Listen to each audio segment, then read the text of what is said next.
Okay, this video is just some basic LMS setups. This would be, just add some features, kind of make your LMS a little more special or exciting for students. Again, to get to the LMS, you're going to go from the CSN homepage to My CSN Login.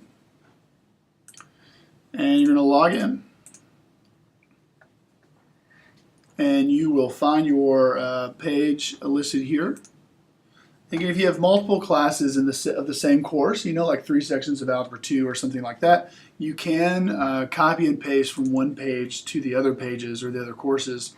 So what I would focus on is getting one of those sections set up just how you like it, and then copy and paste the whole thing over to the other sections once you're kind of in a good place. And you can also kind of maintain it as you go as well. Depending on how your LMS looks at the beginning, you can see mine is already a little set up. I have bulletins here. Bulletins are like little updates or notes or reminders. It's very nice. I added a resource thing, which has all your folders. I really like that feature. I'm going to leave that up there. That's new for me this year. That may be a new feature, actually. Calendar, as you create calendar events, they'll display kind of the next 2 weeks, what's due. That's very nice. Activity stream will show just simply all the updates you've been making. And then you can do a little news feed, which is kind of neat. And then you can do a YouTube. You have all these different things. So first of all, to customize the home page, yours may have nothing on it at this point. So click Customize. Down here, you can see the bulletins. This is where I organize. It's very easy to do. The resources are on top. Maybe you want the calendar on top. You can click and drag, whatever you like. You can do 3 columns. If you want 3 options, you can do 1 column if you want it all together. I have 2, just that's what I've done. And I notice I'm going to drag my resources over to get it how it was, like that. There are some other features up here at the top that you can drag down. You can add, these are like little widgets, I guess. If you have some Vimeo videos, the RSS, you can see I've done one here. I could add another one, and I can do that just to show you how I did that. I don't really use the media or Flickr options very much. I don't use blog really at all. It is a good feature if you like it. I don't use discussions enough to kind of make it on the main page. This overview here, I think is just, it's kind of like a way to say welcome. And I don't really have it, but you can have it if you want. So I'm going to click Apply. And again, you can see this is kind of what it looked like. I do have a new RSS feed down here. And again, example, if you want to have like some current events, you can click on that, and you have to kind of find a URL, so I forget how I found that, but not super helpful unless you have kind of a current event sort of class. And so actually I'm going to take that off, delete it. You can see that now it's gone. For bulletins, or click Manage Bulletins, and you can actually see I've posted a bulletin ahead of time. It's grayed out because it is not visible to students yet. It's scheduled to be visible on August 16th. I'm assuming we had a great first class together. I'm hoping that's true. But you can scroll down. You can see I posted this on July 30th at 10:35 a.m. I clicked a pencil. You can edit it. Okay. This is where I click the display. So if I don't want them to see this until a certain date, I can do that. You can also have your bulletins archive, like after it's kind of outdated, you can have it go away on a certain date. Like if I don't want them to see this ever again, I can archive it so that's gone. I usually don't archive them just to have the history of it, but that is possible. If I got tired of this bulletin, I could delete it. Again, to add a new bulletin, just up at the top, click New Bulletin. The title is this bold part, and then down here. Now this, I'm going to go to YouTube. I find YouTube videos all the time for my class, and it's really nice. You can either upload them on the widget, or you can see it's in the bulletin right here, and you can actually play it in the bulletin. He's very excited about economics. There he is. So I'm going to go to YouTube. You can see Ezra is loving some dominoes right now. I'm going to click on this domino video because it is pretty cool, I'm sure. I've not seen this one. And I'm going to mute it. Oh, that's pretty cool. Bonus for watching this tutorial is right there. Okay, I'm going to click on up here the link. I'm just going to click copy or Command C if you are proficient in Smart. What is that? No, close that out. Let's say I want to put that domino video in as a little bonus for kids watching my video. Okay, all I have to do is paste it. paste the link. And I'm going to hit save. Nothing's happening right now, but I think it'll work. Usually it works. Let's see. Let's see, maybe this will work, or it could just be lagging. I'm going to copy the link here, and maybe the link is just a little messed up or something. I'm going to delete the link. I'm going to hit paste, hit enter, and okay, we're going to give it a second. It'll pop up. I'm pretty confident of that. Pretty confident. So that's bulletins. Let's go to calendar. Calendar is where you create your assignments. It's really important. You may not, ideally you put everything on here, every homework, every quiz, every test, every project, because this is kind of where students and parents can log in and see what things are coming up. If you have nightly homework, however, I understand that could be tedious. And so at the very least, you should be doing anything major like a test, a paper, a project, anything that's going to have a big chunk of points that can really determine a student's grade. I would definitely put those in. There's really no reason not to have those in. And so that's an expectation for all faculty.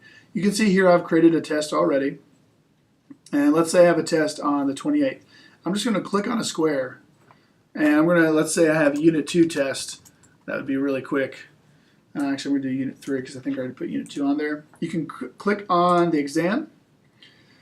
And if that's all you're going to do, done. Let's say you have multiple calendars. You want to put that on your second period and your third period exam, something like that. You can do that. You can click here. You can check any other class you have available. And again, I only teach the one class, but if I had 3 classes, I could check class, and it would pop up on all of those. You can write a description of the assignment, which is kind of helpful. If you have let's say a paper's due and you have a handout on what the paper is supposed to have in it, you can attach a resource from your resources, which is kind of neat. Or you can browse if it's not on your resources. You can pick it from your desktop somewhere. Okay, and click Save Event, and there it is. I can click on it again to delete it, get rid of it, and there you go. Let's say you created an event already and you forgot to copy it to your other classes. Click on it, click Edit, and you're going to get back to that original screen where you can do the drop down right there. Again, you can change the date at any point. If you want to put the time of the class, I think that's kind of too much detail, but go for it if you want. And there it is. All right. You can view week by week, month, etc. Okay. Next feature, resources. Very, very, very important. The resources is where you're going to put all your materials. At the very least, before school starts, you should upload your syllabus and maybe some sort of handout you're planning on doing for that first unit or chapter of your resources folder. So again, you can see I've already created my folders, semester 1, and then I have my units here. I'm going to sort it differently. You can see I'm clicking and dragging so that it's in chronological order. And I'm going to do the same for here. Anyways, notice I have a Unit 5 folder, but it's not visible until November 8th, 2018. And the way I did that was once I created the folder, you can edit it, and you can choose a display date. And until that date comes around, and at midnight at 12:01 on November 8th, if students are logged in, that folder will pop up. You can also archive it. If that folder is going to be outdated after a month or two, you can make it go away if you want kind of a tidy and neat resource folders, but I think that's fine. Let's say you want to make a new folder though. Okay, a new folder is these yellow things of organization. And you can see I have within the folders, these paper clips are the actual resources. So if I were to click on that, you can see it'll be the PDF that I uploaded as a review sheet. Okay. So I'm going to make a new folder. I'm going to call it, let's say, Unit 1 Review Materials. Okay, just whatever. This is just practice. And the parent folder is the folder it sits in. Okay, so you can see actually my folders kind of go Semester 1, then Unit 1, then Unit 1 Slides. So all the folders I've created, I can put it in. Well, I would want it to go in Unit 1, not inside the slides because that's separate, but just inside Unit 1. The description, I don't really ever do that. The display date, again, if you only want it to pop up on a certain day. And then save folder. I don't know why it's giving me a problem, but that's where it'd go. Okay. And then to put a resource in the folder, you click on New Resource. And this is what I would type in, like this is where I typed it in. So let's say Unit 1, Review Materials. The folder I want to put it in. Okay, well there it is. I don't know why it's not showing up, but there it is. I can choose a link. I don't really ever do that. I usually click File. And Browse is where if I've got some folder on my desktop, I have everything in my AP Econ folder here, Micro, Unit 1, let's say I want to upload, this PDF here. Okay, I'm going to click Choose, click Save Resource. Okay, and again, it's being glitchy right now, but that's how you would do it, and then it would pop up here as one of these paper clips, and the students can log in and click on it at any point. Again, if you ever want to delete a resource, this trash can here, you can archive it so that it's not deleted, but kids can't see it. You can see I have a problem set, answer key.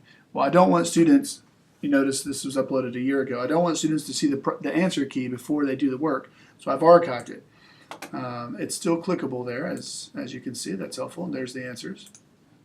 I can click on the edit, I can unarchive it, right? I can change the display date so they can actually see it, but that's how you do that. Other features here, these are a little more in depth. I don't use those as often. They are great features. But I just don't use them as often. I don't find them, most teachers do. But there you go. That is how you're going to kind of customize your front page, add events, and upload resources. Oops, there's my lower school family page. So you should be set for almost everything to make your LMS look great. It's a great resource. It helps students be accountable to deadlines and to learning the material on their own. And so I definitely recommend it. Oh, that video is still not working. I'm going to set it up to being the LMS is glitchy. You can see these did work.